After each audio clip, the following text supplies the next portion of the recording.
Jackson in the key. Kick out. Davenport. A steal for Kentucky. Ahead to Reeves. Left wing three. Got it. Jackson weaves. A dunk. Bounces off to Adu and he slams it home.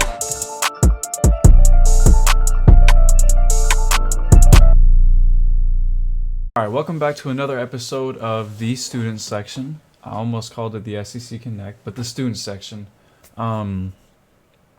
We had a good episode.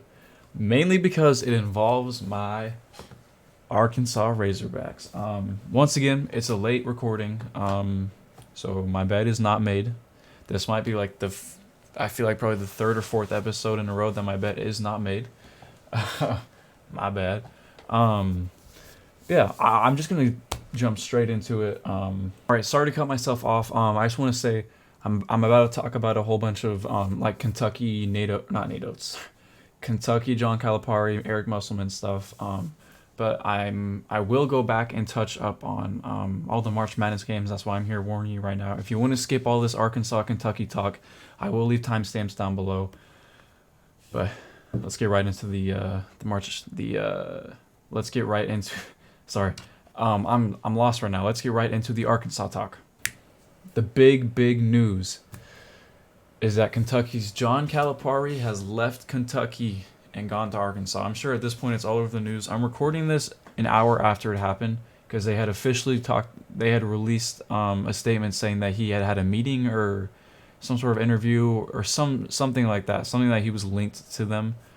And then it just came out that they're finalizing a deal. So I would assume it's all but finished.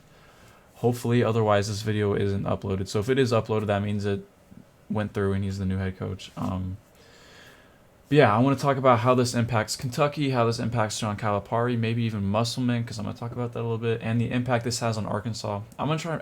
Where should I start at? Because I have a lot I want to talk about with this being my team. I want to start off with the John Calipari aspect of it because it was kind of. John Calipari is Kentucky. You think about it. All the teams since 2009, they've had some of the best players in the league right now. Talking about some guys like John Wall, Anthony Davis. Actually, hold on. Where was John Wall and DeMarcus Cousins with him? I'm pretty sure they were. But then you have Anthony Davis. They have some of the best guards in all of basketball right now. You look at Devin Booker, Shai Gilgeous-Alexander, De'Aaron not DeJounte Murray. Wrong Murray. Murray from the Denver Nuggets. I can't remember his name. There's too much stuff going on inside my head right now. But you even look at guys that just got recently drafted. You look at Cason Wallace. Who else just got drafted out of that? I think I might have said De'Aaron Fox already, but Bam Adebayo, Malik Monk. Shout out Malik Monk. Went to my high school. But yeah, Kentucky. It has a really good history with some amazing NBA talent, and part of that is John Calipari. He made them what they are today. So it is kind of confusing to look at this and be like, okay, why is he leaving? I've seen a lot of different reports. I've seen reports of. I guess he has close connections to John Tyson. Maybe is his name. The owner or creator of Tyson Chicken. You know, like the frozen food Tyson Chicken. For those of you who don't know, that's based out of Arkansas, Northwest Arkansas, actually. But yeah, so he's here. And also, I think there was reports that he was, like, not extremely unhappy, like, with the circumstance in Kentucky because, you know, they have had a lot of first-round exits in the SEC tournament and the March Madness. I think they've been 1-4 in their last, 4 years in March Madness. So, he hasn't had a lot of postseason success, and I think he's getting a lot of flack from that from Kentucky fans. And I think it got to the point where it just pushed him out. And what's even crazier is because once I first saw this report, initially, I was like, okay, we have to be paying him some crazy money to pry him out of that situation. But I looked, and I'm pretty sure it said we're paying him a little bit less money. So that's crazy. And not to mention he went to a rival school in the same conference that he was already at. So it is definitely it came out of left field, came out of nowhere. Did not expect this whatsoever. I gotta make sure my camera's recording. I just said all of this. Okay, yeah, sorry about that. But yeah, it came out of left field. I don't think really anybody reported it because it came out.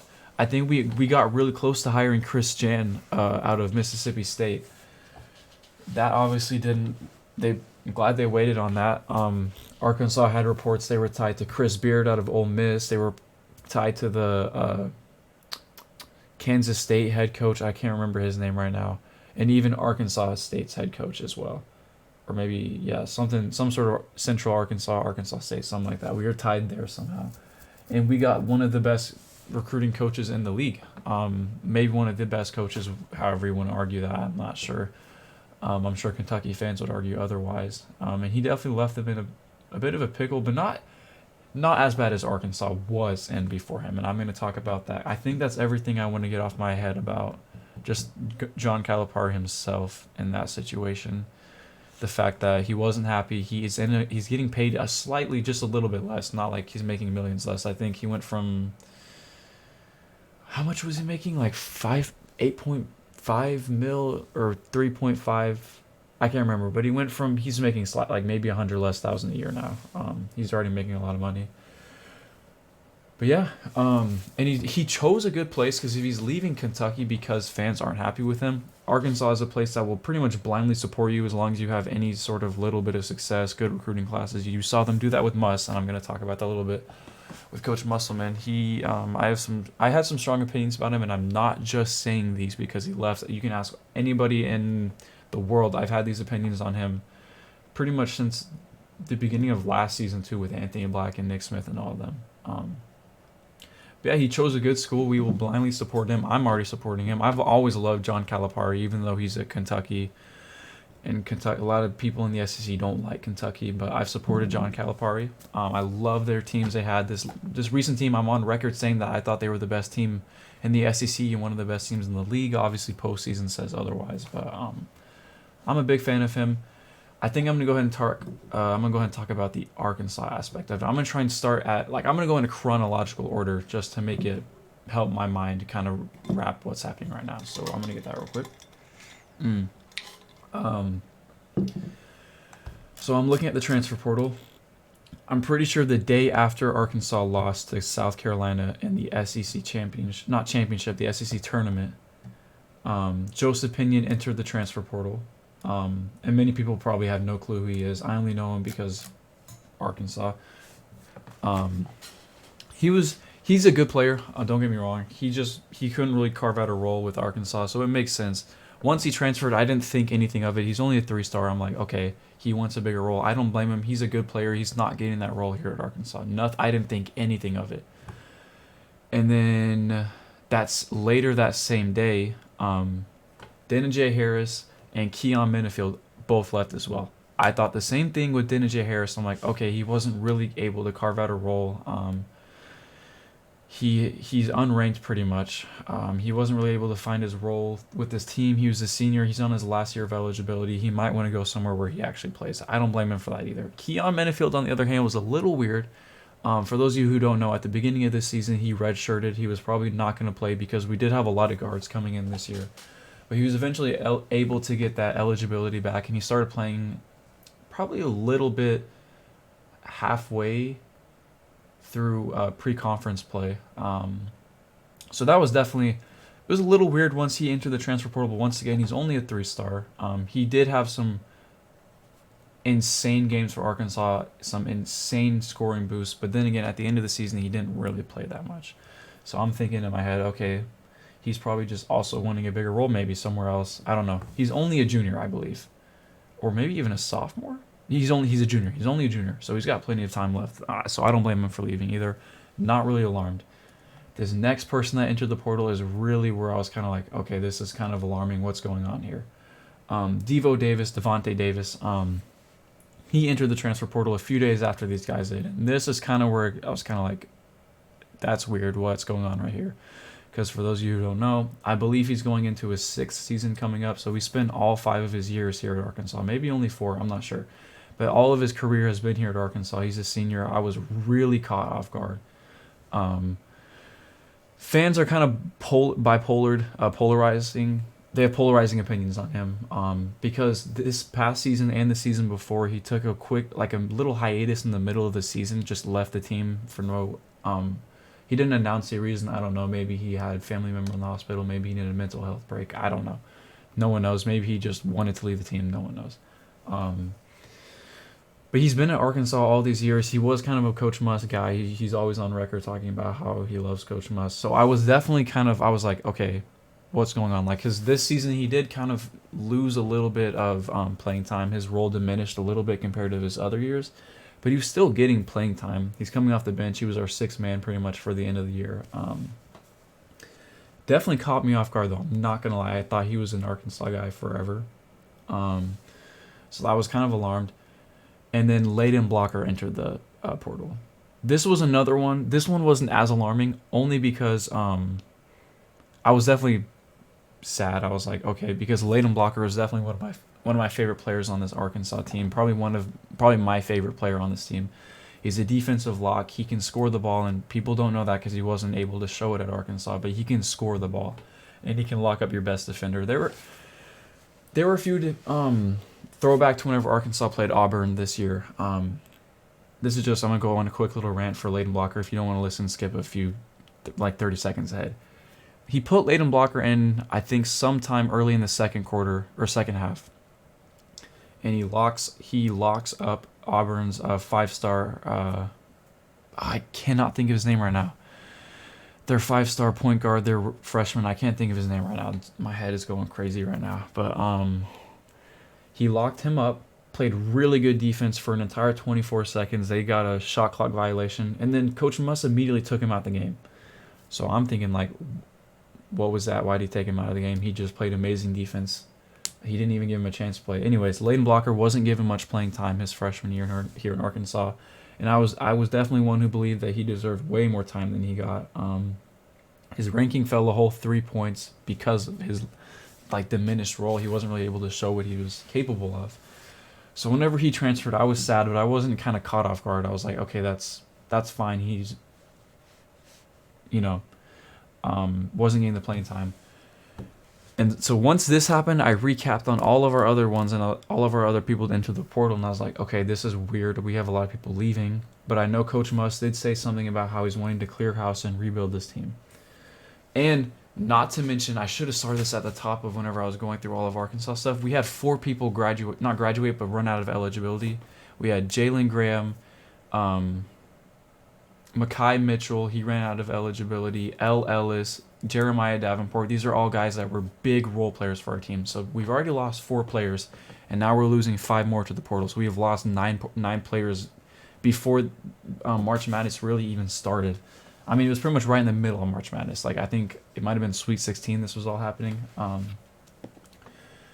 Yeah, so I'm kind of freaking out a little bit. I'm like, okay, where is our team going? We've lost 9 players. What is going on?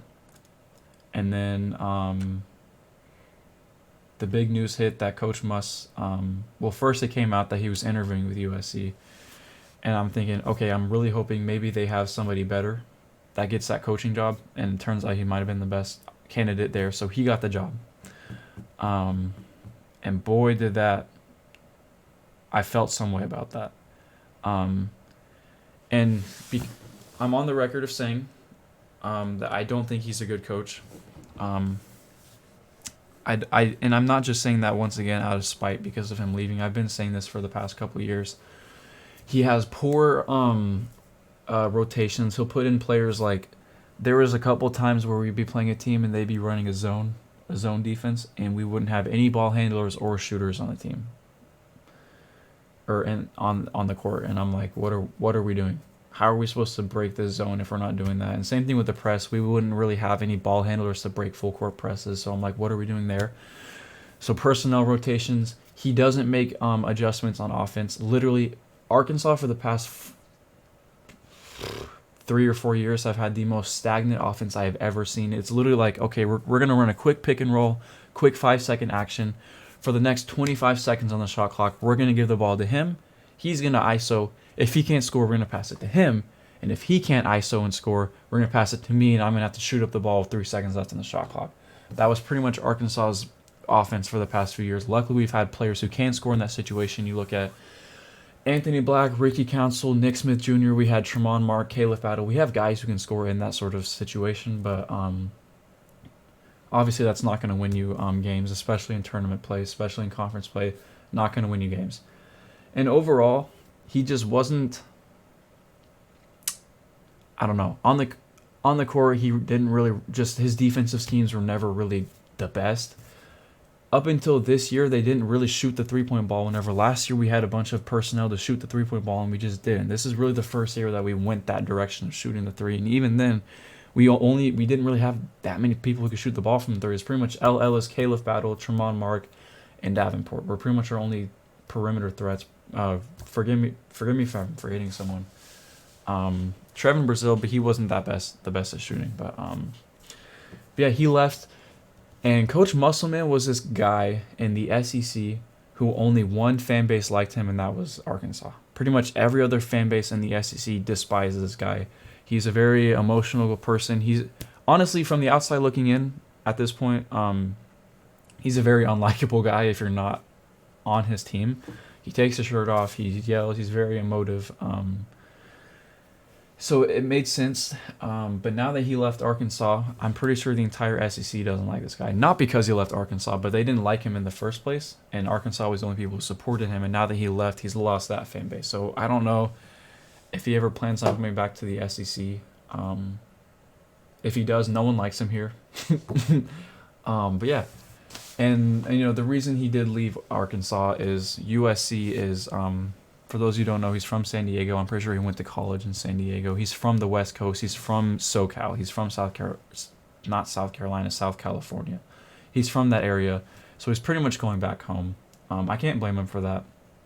And I'm not mad at him leaving. He can leave all he wants. Like I said, I don't think he's a good coach. He can go back home. That's fine. He can go back home. I don't care. I know there were some, not allegations, but reports that his daughter was being harassed. Stuff like that. That's not good. I don't condone any of that. That's not good. People don't need to be acting like that. It's just the way he left. The stuff he left us with. Like I mentioned earlier, before he even left, we had already lost 9 players. He pretty much built... I've seen conspiracies saying that it seems like he intentionally built this super old team. That way he can leave. I don't think he planned on leaving this year. He just left because this opportunity opened up for him. A lot of people are upset because he didn't even say... Most people, whenever they leave, they're going to make a goodbye post. They're going to be like, thank you, so-and-so. Thank you for the fans. Thank you for this, that. I don't think he did any of that. He might have. I think he might have. But a lot of people were kind of upset because he kind of just moved on, didn't really address Arkansas whatsoever. He's at USC already, making videos. They have welcoming videos. They had like a little jersey thing for him, a little press conference. He pretty much ignored that Arkansas even existed. A lot of people weren't happy about that. Where was I just at with where I was talking about? Oh, yeah. I wasn't happy with the team he left us with. He left us with this completely broken team with only 9 players left, and I think at this point we only had 6 active players, and 2 of them were walk-ons, and the other 2 were recruits, freshmen coming in. So we pretty much only had like 4 real players on our team. And then to add insult to injury, at this point I'm already upset. I'm like, okay, what is Arkansas basketball going to do? Like, what are we doing? Like, we're losing everything at this point. Caliph Battle, our top scorer for the second half of conference play, enters the portal, and this is where I'm kind of like, okay, this is the end of Arkansas basketball. Like, what are we gonna do? And then Bay Fall enters the portal the same day. They pretty much enter at the same time, and I'm just like, bro, because then at this point, once them two enter the portal, we have 5 players left. The 2 transfers coming in. No, I guess we had 6. I think we had 6 because we had the 2 recruits coming in. Oh, and not to mention, we did have a transfer coming into Arkansas, but once Muss left, the transfer flipped his commitment and went with him. Now that that's out of the way. We had the 2 freshmen coming in, the 2 walk-ons, and then Trevin Brazil and Tremont Mark. And I remember saying, I'm like, if either Tremont Mark or Trevin Brazil, because they're pretty much the only 2 real players from our last team. Shout out Cade Arbogast and the other walk-on, I can't remember his name. But they're walk-ons. They don't play ever. They really don't ever touch the court. So I was like, okay, if Tremont Mark or Trevin Brazil stay on this team for this year, I will support them for the rest of their career. I don't care if they go overseas. I don't care if they're in a church league, a men's league. I don't care if they're accountants for Walmart. I will support them. I will buy their jerseys. I will buy their Walmart uniform off of their back if I need to. I will support these guys. Obviously, I'm joking, but but I'm not about the part about supporting them. I'm not joking about that. I would have supported them forever, literally forever, if they stuck through. And then today happens, or actually before that happens, one of our freshmen decommitted. He asked to have his letter of intent appealed and revoked. Not revoked, but taken back, obviously for the coaching changes. So he decommitted. So now we're down to only 5 real players. And then comes today, Tremont Mark enters the portal. So now we're down to 4 players. One of them, once again, is a freshman incoming, 2 walk-ons, and Trevin Brazil. And I think Trevin Brazil made a post on Twitter saying that he's not leaving. And he made this post before the coaching hire, but he made this post saying he's not leaving. And I'm like, okay, this dude has my support forever. Shout out Tremont Mark. I love that dude. Hopefully, I'll talk about this later. But yeah, Trevin Brazil has my support no matter what. Literally no matter what. So what happened from here? The hiring. I think that was the next thing, is the hiring. I'm trying to think, because we did have I talked about Tremont Mark, him leaving. Yeah, the hiring. And then we hired. Oh yeah, before the hiring. Sorry, my mind is everywhere. I was thinking, Arkansas is just a circus right now. We are the worst. We had the worst offseason so far in all of SEC. We lost our entire team. We're pretty much going to have a complete reset this next year. Hopefully it turns out good with our new coach, but completely new team. Everybody left. I was convinced they were going to have open tryouts for kids on campus to come and try out for the team because they wouldn't have enough players. And I would have showed up to those tryouts. I don't know if I would have made it. I would hope I would have made it, but I would have definitely tried out. I would have hooped up. Probably would have tried to dunk on someone even though I can't dunk. But yeah, I definitely would have pulled up. I would have tried. But yeah, at this point I'm crushed. I'm like, bro, everything is going downhill. We have nothing left. All we have is Trevin Brazil and Isaiah Elohim. Shout out Isaiah Elohim. He didn't decommit. Shout out him. And then the greatest news. I look at my phone because I'm like, why do I have a random notification from ESPN right now? And it says Arkansas is not negotiating at this point. I think it said Arkansas is in talks with Kentucky head coach John Calipari. In my mind, I'm thinking, how in the world did we pull this off? How in the world did we pull this off? How are we talking with him? Because at this point, I didn't understand that there was all this.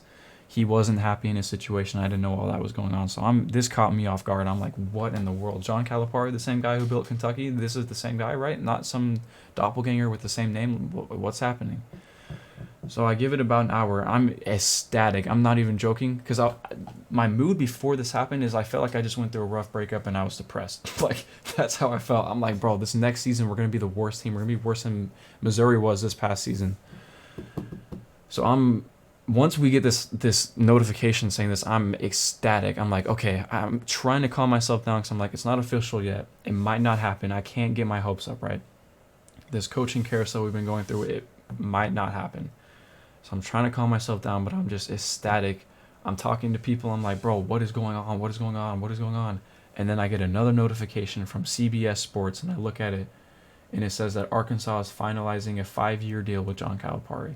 And at this point, I explode, bro, with happiness. I feel like I can jump off the walls, do backflips. I feel like I could run a marathon. I feel like I could run all the way to Fayetteville and back. For those you don't know, I live in Bentonville. I just doxed myself. But I feel like I could run all the way to Fayetteville, all the way to campus and back. I feel like I could just do anything in the world right now. So excited. Because like I mentioned before, John Calipari, I don't know if this is just because he was at Kentucky or if it's John Calipari. Because to be fair, he kind of built Kentucky into this recruiting just monster that it was. So that's good news. We have a good chance of getting some amazing recruits, and we're going to get, I cannot wait. I cannot wait. And I do have a few theories just because of this. With John Calipari moving to Arkansas, I wonder if some of those guys, some of their incoming freshmen might not commit to Arkansas instead and, decommit from there. Because I think they only had two they had 3 or 4 that were still just on letters of intent, and they only had 2 that were hard commits. So they still have 3 or 4 that could leave. Obviously, I don't think they're all going to leave. Maybe only one of them, maybe none of them. I'm not sure. And another guy is Adu Thiero, who was their 4-star, really good starting center or power forward maybe for Kentucky. He entered the portal earlier this offseason. And he has, I've seen there's a really good chance that he can come to Arkansas because of what this coaching change. And even before that, I think there was a pretty good chance of him coming over here. But so yeah, good news for Arkansas after having probably one of the scariest looking off seasons in all of college basketball, all of SEC.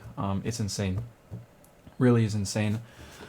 I wanted to talk a little bit about the transfer portal, just really quick. There's a problem with the transfer portal. The transfer portal is killing college basketball. Right now, there is almost 800 people in the transfer portal. And if that doesn't make sense, that is double the amount of players that are in the NBA right now. The amount of people in the transfer portal is double the amount of players in the NBA. I'm going to Google how many college players there are because that is such an insane, bro. That's such an insane number. How many players in total men's college basketball? There's about 5,000 players. So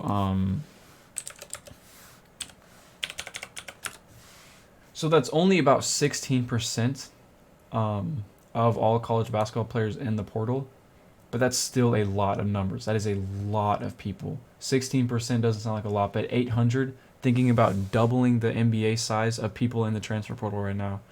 And part of that is NIL. NIL has kind of ruined college basketball. Okay, don't get me wrong. I think NIL is amazing for the players. The players deserve to be paid. They need to get paid, but I think it needs to be more so they don't get paid from the team, but they should be. Actually, I guess they could get paid for the team, right? But I think they should implement rules like the NBA where there's minimums, there are mid-level exceptions, stuff like that, like pretty much contract signing like in the NBA. And I think it should be more focused towards selling your name to brands, selling your likeness is what it should. I think NIL should be more like, but shout out to the players getting paid, but it's not good for coaches, it's not good for colleges, it's not good for programs, it's not good for fans. NIL money is kind of ruining college basketball right now. I think they will find a way to figure this out. I don't doubt it. But movement is good. I mean, you look at the NBA, the offseason, free agency, the trade deadline is some of the most popular times in NBA media spaces. People talk about it the most. So movement is good, but whenever you have college basketball where players aren't as marketable as the NBA, it's not as much of an attraction. More so, it makes these, because these players are more so going to be liked by fan bases, not by just the entire league. Not unless it's something like Zach Edey wants to transfer, something like that, obviously, or RJ Davis. But it's definitely become a problem. Hopefully the NCAA gets that figured out.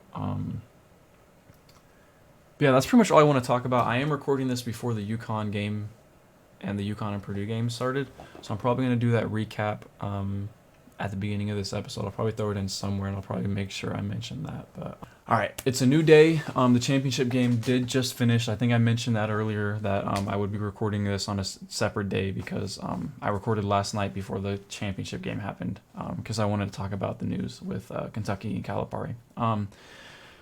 So yeah, this was pretty much expected at this point. UConn winning. I didn't pick them in my original March Madness bracket because I felt like it was too good to be true, right? Normally these teams that are just completely dominant throughout their regular season don't end up making runs like that, or they make runs, but they don't end up winning it in the fashion that UConn did. Their their margin of victory is like in like the middle 20s, which means they're winning every game by almost 20 points every time. So they did their thing this tournament. I'm going to go ahead. I'm going to start off in chronological order, once again, going over all the games. I'm going to talk about NC State and Purdue first. One thing I like that NC State did is while Purdue was on defense, they were putting Zach Edey in a lot of pick and roll dribble handoffs. They were putting him in a lot of perimeter motions to try and switch him onto the smaller, quicker guards because he's not very comfortable out there on the perimeter. He can definitely hold his own, but he's not quick enough to kind of hold on to a bunch of motion out there. And it worked a little bit in the first half. It was a little bit of a closer game at the kind of like beginning of the game, obviously. And yeah, another thing they also did was while Zach Edey was setting pick and rolls on offense, so while Zach Edey is the one setting the screen, they were pretty much blitzing the ball handler and forcing Zach Edey to dribble the ball. They were making him catch the ball at the very high post, which he's not very comfortable at. He's more of a guy you want down in the low post on the block maybe. So having him out there in the mid-range section was definitely helping NC State a little bit, but then you could tell they looked fatigued. They looked like a team that had just won like 11 straight like dog fights in the tournament game, because they had the reason they were even in this tournament is because they had won their conference against I think UNC, I'm pretty sure. Yeah, so you could tell they looked like they were pretty gassed. And overall Purdue was just running the game. NC State pretty much lost due to inefficient shooting and turnovers. They did not shoot the ball well at all. They only shot they only made 5 threes. They only shot 26% from 3 and only 36% from the field. And their turnover numbers, they actually had less turnovers than Purdue. But the thing is, I feel like all their turnovers came at a way worse time than what Purdue had. They had 5 less than Purdue, but they didn't really. They just came at really bad times, and times that you don't really want that kind of that turnover. They also got demolished on rebounds, with Purdue having 41 and NC State only having 28. They have 13 more rebounds, and the offensive boards. Honestly, both sides, they had 5 more rebounds on the defensive end, and they had 8 more rebounds on the. Does that math add up? Yeah, they have 5 more offensive rebounds and then 8 more defensive rebounds. That adds up. So pretty much on both ends of the boards, they were winning by a lot. Other than that, pretty much the rest of the stats kind of look the same. Not much of a difference there. But yeah, NC State pretty much ended up losing because of their inefficient shooting. That was kind of the main reason. And down the stretch, they just kept making costly turnovers. So that's that game. I know I predicted that NC State had a good chance of winning, which I really thought they did. But you could tell from pretty much the start of this game, they weren't winning. You could just see that. On the other hand, though, the Alabama-UConn game. I'm pretty sure, if I'm not wrong, I think Alabama had the closest game out of everyone else in the tournament by 1 point, if I'm not wrong. Yeah, they were the closest to winning out of everybody else in this tournament. So this is probably the best game that UConn had really faced. What did I want to say about Alabama? This was a pretty fun game because, in my opinion, it's the 2 best offenses. It's the 2 fast-paced offenses in the league. Pretty much just going at it. Mark Sears is a dog. He is a dog. You could really see that. Everyone says he looks like Jalen Brunson. You could see it. You could really see it in his game. The way he's just an excellent footwork kind of guy. He finishes very well at the rim over bigger guys. His mid-range game is good. He can shoot the ball from 3. He's an amazing offensive weapon for them. Overall, Alabama played a really good game. Like I said, they were the closest to beating UConn out of everybody else in the entire league. But overall, Klingon was just too much for Alabama. Once again, UConn beat Alabama pretty much based off of rebounding numbers alone. Alabama shot quite a bit better. They shot 7% better from 3 at 47%, while UConn was only at 40%. And they shot 81% from the line, while UConn only shot 77% from the line. But yeah, the rebounding really killed Alabama. UConn ended up winning the rebound number by 8. They also had 20 assists compared to Alabama's 9 assists, which is really rare. Alabama's a team that swings the ball. They run in transition. They get assists. They were not getting assists against UConn. It kind of felt like halfway through the second half, so the last quarter of the game, it really felt like Alabama wasn't really going to the actions and the motions that got them where they were in this tournament. They just turned into kind of iso ball, kind of ugly basketball, in my opinion. They did end up having more turnovers, and the foul numbers were about the same. So that's pretty much what killed Alabama. Is they just kind of the last quarter of the game, they weren't playing the way they had been the entire playoffs or the entire tournament, and the rebounding kind of killed them a lot too. And once again, Klingon was a big part of that rebounding number. He was very efficient this game. Let me see what numbers he put up here. I mean, only 18 points, but he led the team. Everyone else on this team had more than 12 points, or the starters. All the starters had more than 12 points for UConn. Diarra, 22 minutes off the bench, had 0 points. I guess it's all right because they ended up winning this game. And my favorite player, Samson Johnson. Let me just give this man his praise that I think he deserves.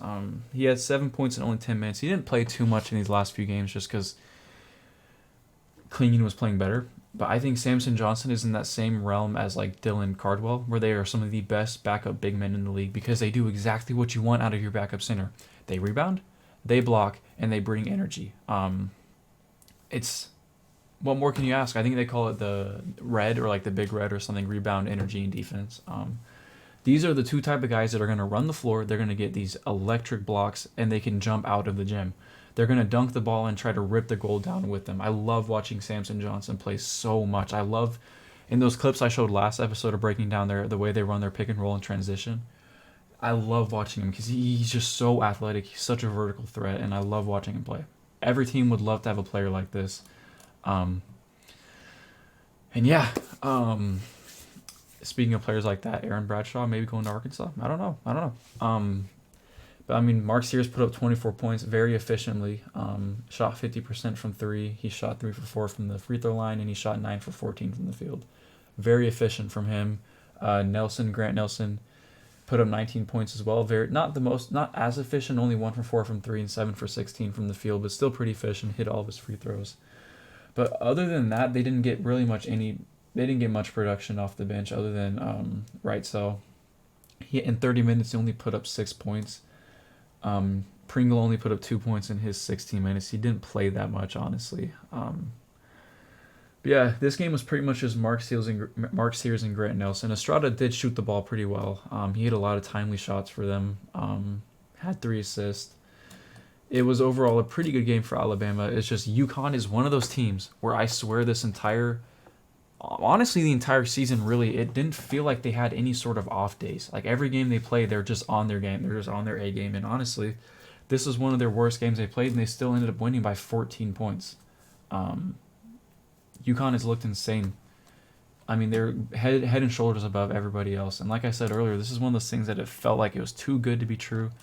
But it really isn't, because now I'm going to move on to this championship game where they ended up winning by 15 points. And pretty much the entire second half, they were up by 20. The beginning of the game was a lot closer. Everyone knew this was going to be the battle of the bigs versus because you have Klingon versus Zach Edey.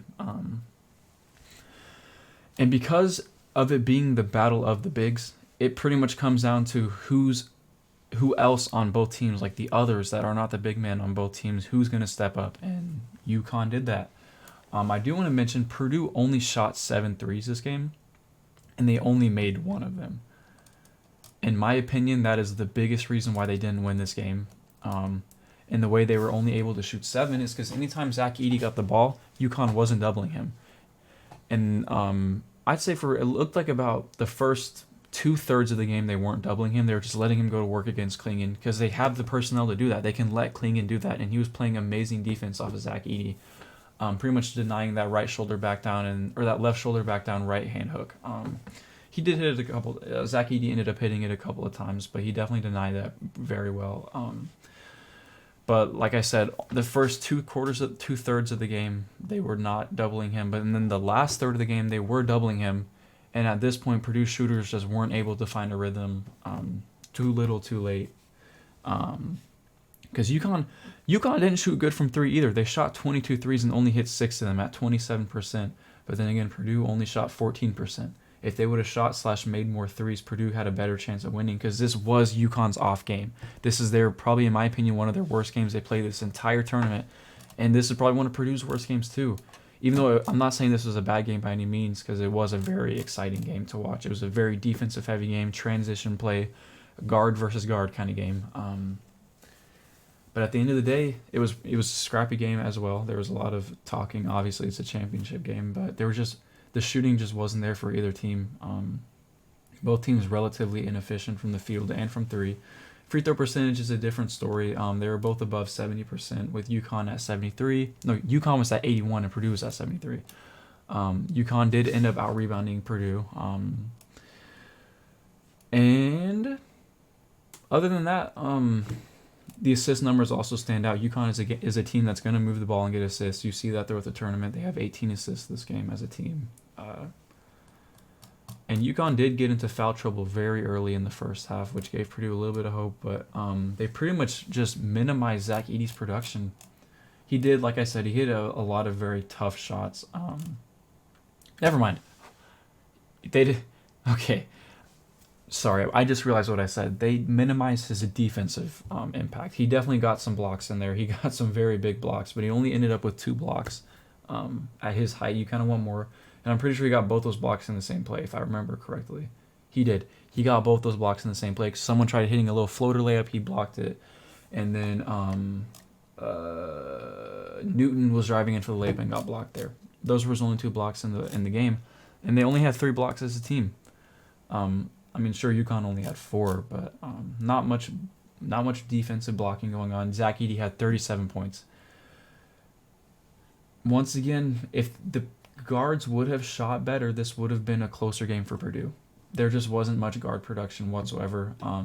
Zach Edey had 37 points, and the other starters only had 21 points. So he outscored the starters by 16. Not good numbers whatsoever. That's just, it's not like I said, with the 2 bigs battling down low, they both did their job. They both did amazing. And it just comes down to who on the perimeter is going to do their job. And UConn, they got 15 out of Castle. They got 20 out of Newton. They got 11 out of Spencer. Their perimeter did their job. Their perimeter won the game. Because while it is technically, like I said, the battle of the bigs, it really came down to battle of the perimeter. Whoever is going to outscore the other perimeter is going to win. And once again, UConn just had that size on the perimeter as well, with Newton being a big guard, Castle being a big guard. They were just too much for Purdue's smaller front court, or backcourt, sorry. They were too big for Purdue's smaller backcourt. And you could tell they were just struggling. They really were struggling. There just wasn't enough offensive production from their guards to help them win this game. So overall, good game. It was kind of a boring March Madness here in terms of just 2 number 1 seeds making it. We really only had one Cinderella story with NC State. The only really fun game I can remember was the Houston versus Texas A&M game. That was like super fun. Obviously, there's a lot of close games and stuff, but and the BYU game, I think they played Grand Canyon, or I don't remember who they played. They played someone and they lost.